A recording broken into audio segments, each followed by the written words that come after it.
mission is to provide independent research analysis on energy, air, and water issues for our region. And in those areas that we are experts in, sometimes they even get defined into other parts of the world, not just in the U.S. We operate a research hub, which means that we bring both nonprofits, other nonprofits, universities, which are considered nonprofits, and even think tanks into our sphere for projects, and we partner with them, and we're always looking for solutions.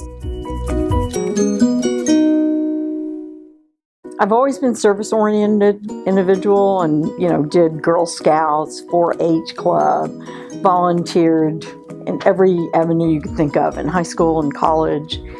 And so when I got out of college, I started working at a hospital and worked with patients and things like that. And then from there went on to clinical research.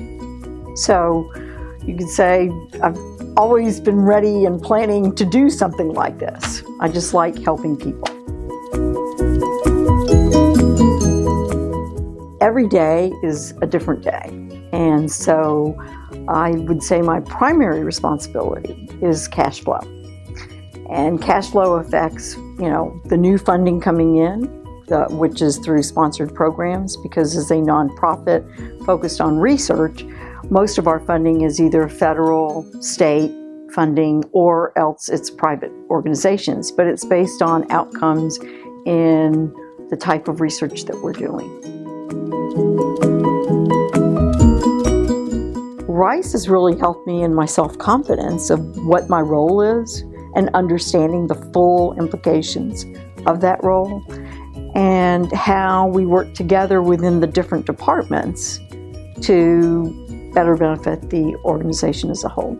So I'd say it's really helped in improving my professionalism. It's also helped in my networking.